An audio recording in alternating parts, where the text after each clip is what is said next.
Halo guys, balik lagi sama gue Gensus Indrawan. Sorry udah lama gue nggak bikin video karena gue lagi ngurusin skripsi gue dan juga jurnal atau karya ilmiah gue. Jadi habis selesai revisian kemarin, jadi gue pikir ya udah bikin videonya hari ini. Dan kali ini gak usah berlama-lama, gue bakal bahas tentang MediaTek seri terbaru, yaitu Dimensity 1000 yang lagi banyak diomongin oleh orang-orang dan udah ada beberapa reviewer luar dan Indonesia yang review tentang MediaTek ini di salah satu smartphone ya, entah itu resmi atau enggak gitu. Nah, banyak yang bandingin sama Snapdragon 865, tetapi banyak yang belum ngulik apa sih fitur-fitur unggulan dari MediaTek ini sendiri gitu kan. Kenapa MediaTek Dimensity 1000 ini pede banget bisa ngunggulin Snapdragon 865 gitu kan, walaupun ya belum ada pembuktian secara real life gitu ya, tapi ini beberapa fiturnya.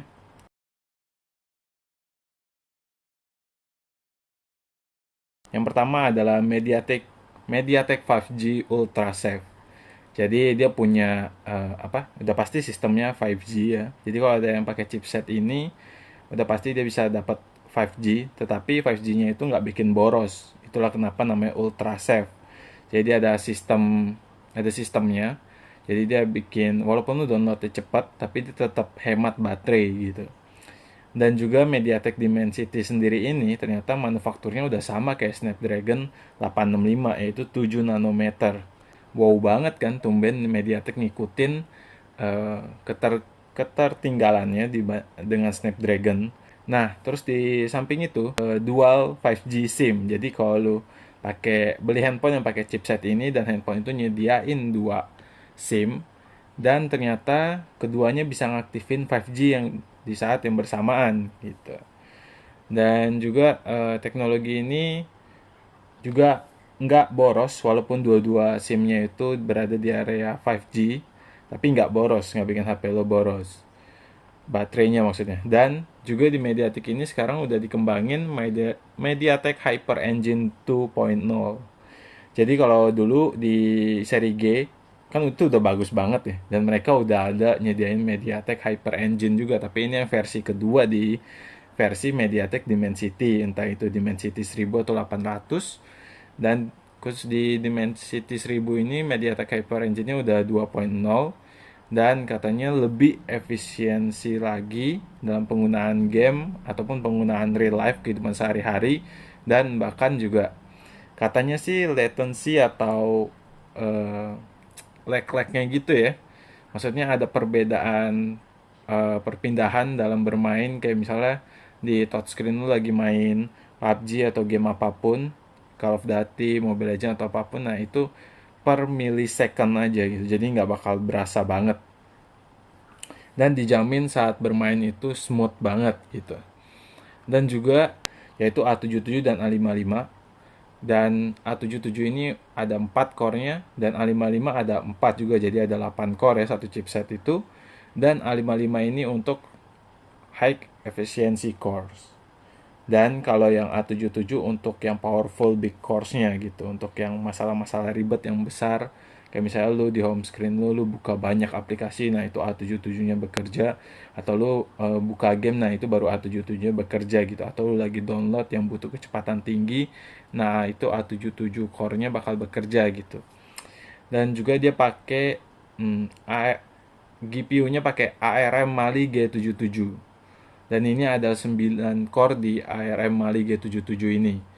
Nah, ARM Mali G77 ini katanya dia pakai versi yang udah lebih efisien, dan juga lebih realistis ketika lo main gitu. Dan juga udah banyak yang nyoba tes Antutunya dan tes GPU-nya ya. Ternyata eh, hasilnya nggak beda jauh dengan Snapdragon 865. Nanti gue coba tampilin di sini. Dan juga dia fitur selanjutnya itu ada fitur Mira Vision Video and Display. Jadi dia ada artificial intelligence, itu udah pasti ya, Snapdragon udah ada duluan gitu. Dan terus dia juga udah ada HDR Composer. Jadi misalnya dari video lu dari kualitasnya yang low jadi naikin, jadi dikompres jadi ke HDR, itu bisa gitu. Jadi gambarnya lebih bagus, kualitasnya lebih baik. Terus juga udah ada HDR10 plus. Terus ada Smart Screen Display. Gila, ini mantep banget sih. Terus juga MediaTek Dimensity 1000 ini lebih gilanya lagi, dia udah mendukung 144 Hz. Jadi dinamakan ultra high frame rate bagi MediaTek untuk di kualitas layar dengan kualitas Full HD plus ya. Jadi belum bisa untuk Quads HD atau untuk 4K itu belum bisa. Baru bisa di Full HD plus untuk yang 144 Hz. Nah, tetapi udah lumayan, ini menurut gue perkembangan yang luar biasa baik bagi MediaTek Dimensity 1000. Terus juga dia ternyata sudah mendukung MediaTek Image. MediaTek Image ini udah yang paling terbaru. Dia bisa multi export 4K HDR video. Terus dia juga ada jarak. Jadi kalau lu ambil foto dari jarak jauh, ini ada AI-nya khusus untuk memproses gambar itu jadi lebih baik, lebih halus. Terus juga video bokehnya ini eh, real time, live live view. Jadi sambil lu record itu live misalnya gitu ya, kayak di Instagram ada live. Nah, ini tiba-tiba bisa bokeh gitu saat live gitu. Jadi nggak perlu foto manual dulu, video manual dulu gitu. Dan juga dia udah ada HDR ISP-nya ini 5 core. ISP itu Image Signal Processor atau image apa gitu. Pokoknya setahu gue image signal processor. Jadi jadi dia memproses gambar lu agar hasilnya keluar dengan sangat maksimal. Nah, terus juga udah ada MediaTek APU 3.0. Nah, ini ngebantu banget juga nih untuk membawa performance lu jadi lebih baik saat lu entah itu buka kamera, entah buka Google Assistant, entah buka aplikasi, atau lagi ngerjain sesuatu kerjaan kantor, atau lagi main game gitu. Jadi APU ini membantu untuk ningkatin kinerja artificial intelligence yang ada di setiap eh, aplikasi atau setiap hal yang lagi lo lakuin gitu. Dan juga dia sudah ada mendukung Wi-Fi 6. Lalu juga MediaTek ini sudah mendukung dual bands. Ya itu udah pasti lah ya. Nah, terus juga sudah 64 bit, itu juga udah pasti. Bluetoothnya 5.1, masih mendukung FM radio, luar biasa. Terus juga memorinya paling banyak, RAM-nya ya 16 GB. Tapi yang paling gue sayangin adalah UFS-nya. Untuk storage-nya dia cuma mentok mendukung UFS 2.2. Sayang banget. Dan untuk max kameranya, agar ISP-nya bekerja maksimal, kalau dual kamera di handphone cuma bisa 32 plus 16 megapiksel. Tapi kalau single kamera dia bisa sampai 80 megapiksel. Dan untuk maksimal video capture resolutionnya itu 3840 kali 2160.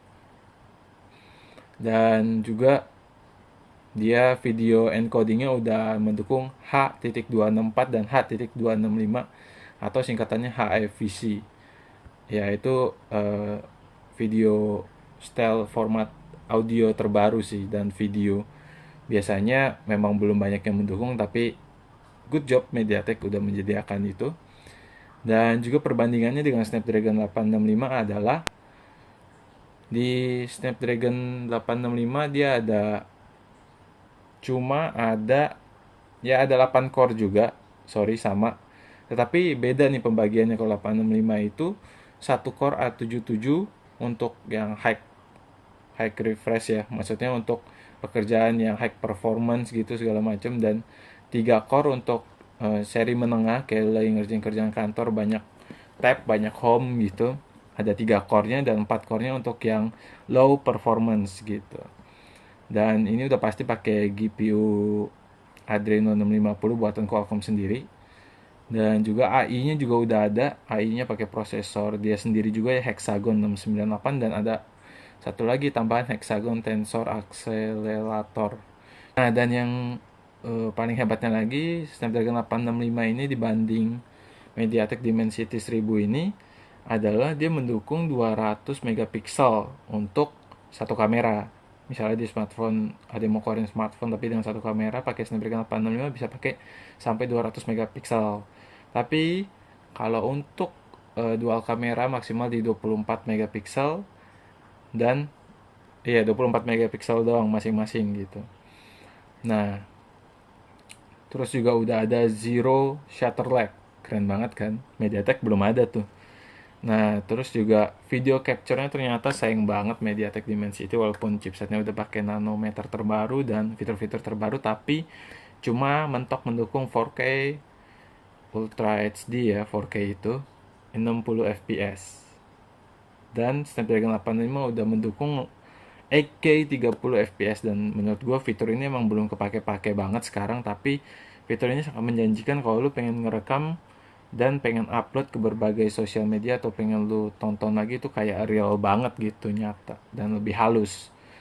Dan juga untuk chargingnya juga sama-sama udah fast charging cuma sebutan MediaTek itu Palm Express dan untuk untuk Qualcomm itu quick charging 4 plus dan quick charging AI udah ada AI-nya juga dia ya, artificial intelligence. Dan juga sisanya sama kurang lebih. Dan ya, menurut gua ini udah bagus banget buat MediaTek, udah ada perkembangan walaupun masih kalah di beberapa fitur kayak kamera tadi, terus kayak mungkin fast chargingnya tidak secepat Qualcomm Snapdragon 865 dan mungkin tidak hasil ISP-nya tidak sejernih hasil ISP kamera Snapdragon 865 dan belum banyak developer yang support ke arah MediaTek karena dulu kan MediaTek panas ya untuk main game dan jarang banget yang develop itu gitu bahkan modnya itu sedikit sekali gitu. Nah tapi mudah-mudahan dengan perbaruan MediaTek ini gue berharap banyak yang develop MediaTek, banyak yang dengan sukarela ngedevelop game-game yang terbaru untuk menyesuaikan gitu ya sehingga bisa main dengan nyaman, main dengan enak gitu. Karena chipsetnya udah sangat bagus nih menurut gua dan seri MediaTek yang kemarin sebelum Dimensity ini keluar yang seri G itu juga udah bagus banget dan udah nggak panas gitu. Ya walaupun lu main game terus-terusan itu anget sih wajar menurut gue ya anget tapi nggak panas nggak sampai bisa masak telur atau Indomie gitu. Nah dan itu aja penjelasan dari gue. Nanti sekiranya kalau ada salah-salah kata gue mohon maaf. Tapi kalau misalnya ada yang kurang atau mau lu tambahin atau ada yang mau lu koreksi atau ada mau sesi tanya jawab silakan. Kalau atau ada yang belum lu ngerti silakan lu komen. Dan juga jangan lupa di subscribe karena subscribe itu gratis. Dan juga jangan lupa nyalain loncengnya agar setiap video baru gue yang keluar bisa lu langsung nonton ketika ada notifnya gitu. Oke, see you in my next video. Bye bye.